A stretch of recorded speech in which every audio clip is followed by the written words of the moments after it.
تعالى اكلمك النهارده بقى يا معلم على محمد صلاح. محمد صلاح عامل ثورة في مدينة ليفربول. محمد صلاح طلع النهارده بتصريح، قال لك انا محبط من إدارة ليفربول اللي لغاية النهارده محدش كلمني عشان اجدد العقد. محمد صلاح عقده هيخلص في يناير. محمد صلاح ده يا جدعان هو بيجي ايقونة كده، ايقونة في تاريخ ليفربول. محمد صلاح المفروض ان هو نجم تاريخي بالنسبة للفرقة، معشوق الجماهير هناك. الجمهور عامل ثورة، الجمهور هو صدر الإدارة بتاعت ليفربول للجمهور. الجمهور واقسم بالله يا جدعان بأقاويل صحفيين من انجلترا، أقاويل صحفيين نازلين يتكلموا ان الجمهور عايز يمشي المدير الرياضي بتاع ليفربول. بسبب مين يا معلم؟ بسبب محمد صلاح. ازاي انت كمدير رياضي، انت كإدارة ليفربول ما تتكلمش مع نجم الفريق الأوحد والأول محمد صلاح؟ ازاي؟ محمد صلاح عقده يخلص في يناير، ويحق ليه ان هو يوقع مع اي فرقة تعجبه. اي عرض كده يجيله، عرض من اي نادي يجيله على مزاجه بقى، برشلونة، باريس، اي حد في اي بجنجان هو هيروح. ولكن محمد صلاح هو شايف نفسه في المكان ده، عمل اسمه، عمل تاريخه كله في ليفربول. بقاله 8 سنين النهارده في ليفربول، ارقام خزعبليه. كل سنه محمد صلاح بينافس على الهداف، بينافس في كل حاجه، بينافسوا في الدوري. لولا محمد صلاح في ليفربول مش هتلاقي المنافسه دي. جوارديولا نفسه قال لك انت ما بتقدرش تمسك محمد صلاح. محمد صلاح هو العمود الفقري لليفربول. مفيش مهاجم بيخلص في، انا راجل بلعب وينج، محمد صلاح بيلعب وينج، انا الهداف يا باشا، وانا اللي بصنع. اكتر واحد مساهم في اهداف في الليفر لغايه الان، 26 مساهمه لمحمد صلاح الموسم ده. عايز ايه تاني غير بقى المواسم اللي فاتت؟ احنا مش بنتكلم، انت بتتكلم يا جدع على محمد صلاح المصري. محمد صلاح، هات لي حد كده في تاريخ مصر.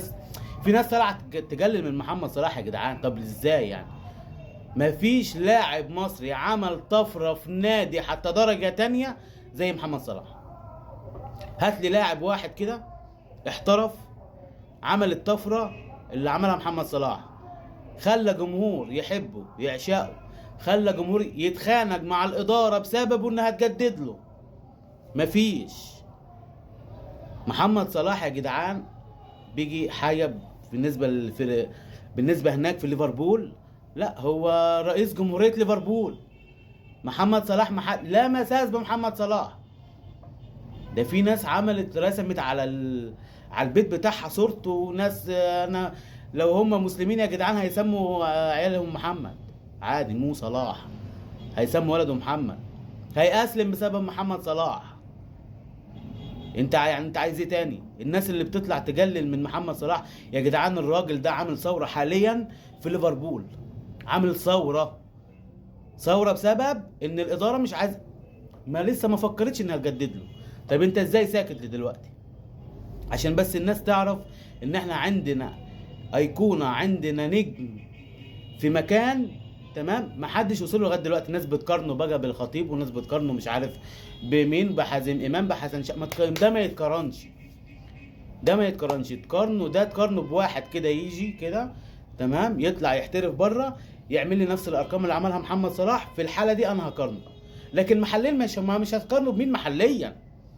معلش، مع احترامي الكامل لكل نجوم مصر، مع احترامي الكامل، مفيش حد في مصر طلع احترف بره عمل اللي عمله محمد صلاح.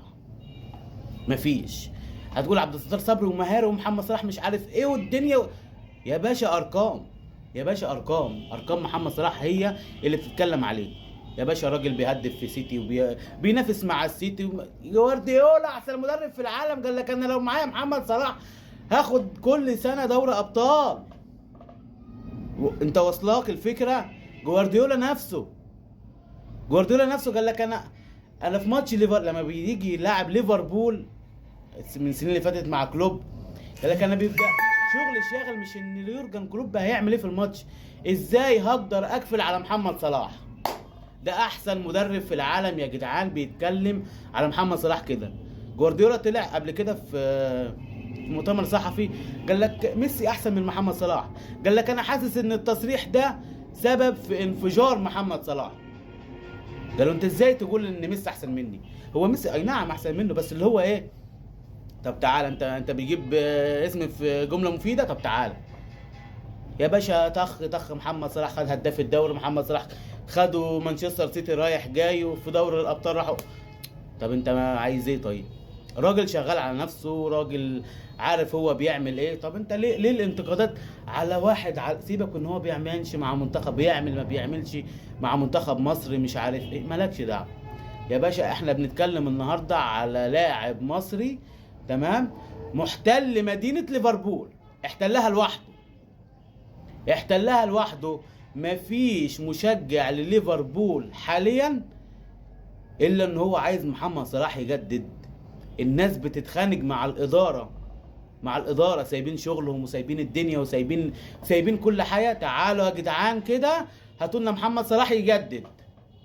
روح يا باشا اقعد مع، طلع واحد صحفي انجليزي قال لك يا باشا انا تواصلت مع ناس داخل الاداره في ليفربول وقال لك احنا شغالين على ده، شغالين ان احنا نجدد لمحمد صلاح.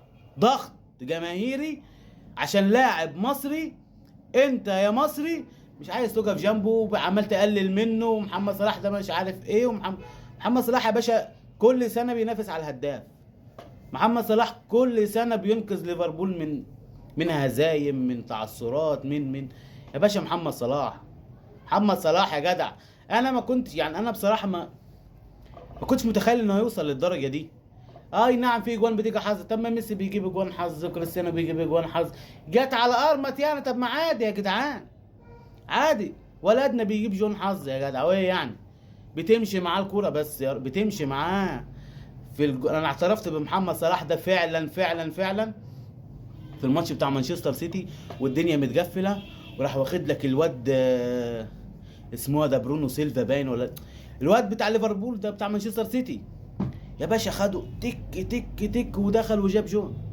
برناندو سيلفا باين، مش فاكر مين، اقسم بالله الواد اللي هو بتاع خط النص ده، كلفته كده يا باشا هوب جون.